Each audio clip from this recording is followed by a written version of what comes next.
Shalom, shalom, friends, and I want to welcome those who are here live as well as all of you who are listening to me in the recorded versions or on streaming or YouTube, all of whom are connected to us at this moment.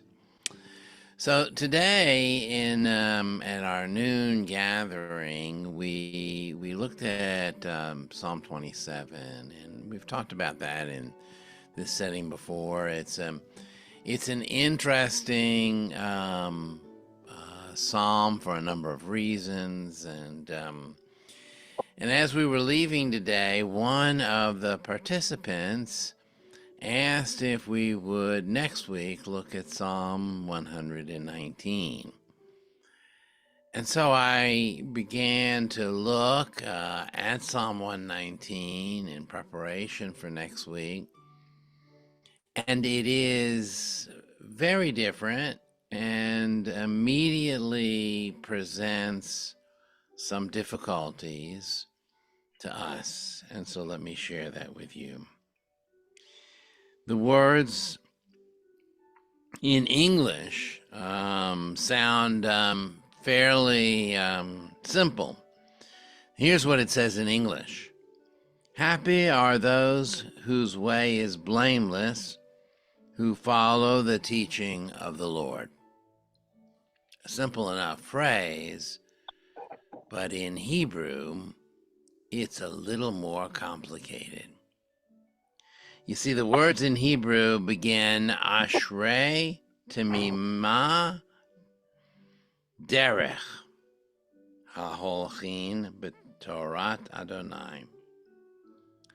It's true, it starts off with the word happy, but in the word that is being translated as blameless means more than blameless. It also means simple-mindedness.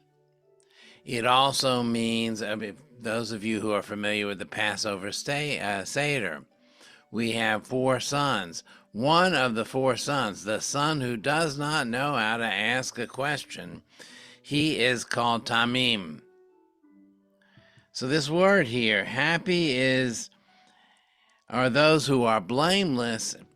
It really does mean that, but it also means happy is the one who is oblivious, who is not even able to formulate a sentence, and who is so pure by that idea that they only know how to do limited amount of things, that they are happy. It is kind of maybe a little bit different than what I think the person who told me this was their favorite psalm thought that this meant.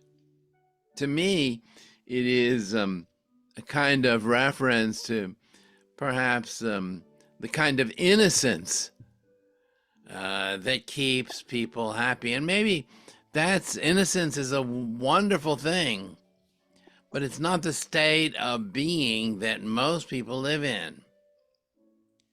It goes on and says in Hebrew, Ashrei Notzrei Edotav Bechol Lev Yidrashuhu. And it's translated like this. Happy are those who observe his decrees, who turn to him, who turn to God wholeheartedly. Again, it does mean that in a very poetic way, but the words indicate something a little bit different in my opinion, because the word Natsor, which is being translated here as observe, really has a more accurate meaning. Are happy are those who consult Edo Tav, his testimony, his witnessing, his testimony. I think is the best way. Happy are those who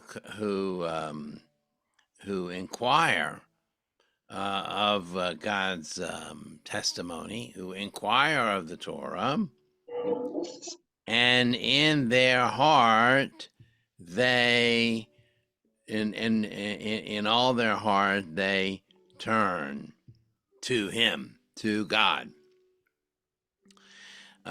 Here, I would say who is the happy person here? It's the happy person who goes and consults with the text, goes and spends their time consulting with the text, and who doesn't have an idea of what exactly is the right way, but goes and looks up the right way. An admirable and wonderful thing, but something that's a little bit different than the way the English translation might take us. The next verse, or verse number 4 in this psalm, which is 119, says, "You have commanded that your precepts be kept diligently." And there it does reflect a good translation of what the Hebrew is. Diligently, or with great attention to detail, is what this psalmist says. These are heavy responsibilities. The reason I bring this up is to tell us, or to remind us, that when we are working with Jewish texts, there are multiple levels of meaning. We can look at the individual words and parse the words and begin to think about what decisions the translator made. We can also look at the words in context and see how they fit in context with other sentences. And we can also take the poem, this is a poem as a whole, and reflect on what does this poem mean. Now, you might say to yourself, this is all very confusing. This is all really difficult.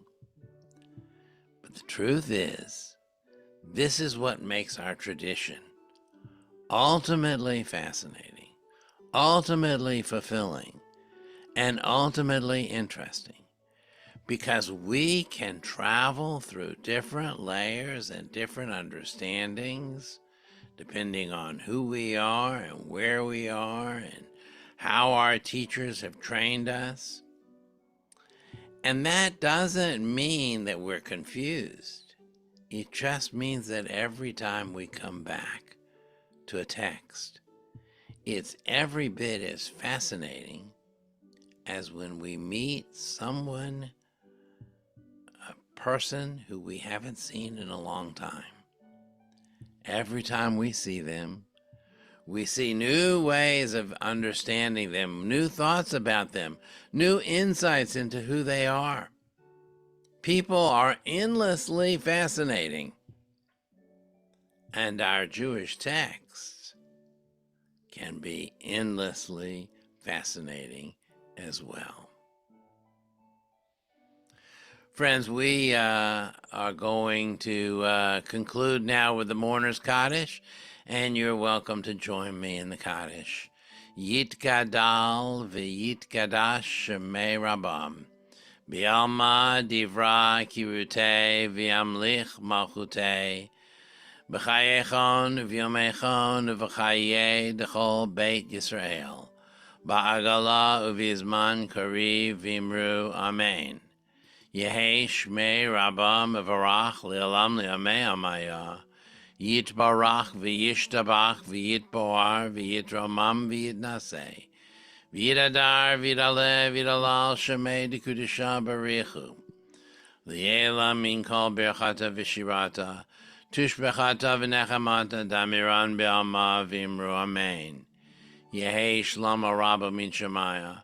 V'chayim aleinu v'al kol Yisrael v'imru amen. Oseh shalom b'mramav. Hu ya'aseh shalom. Aleinu v'al kol Yisrael v'imru amen. May the one who makes peace above bring peace to us, and surely bring peace to Israel soon. And let us say, Amen. Thank you, friends. See you.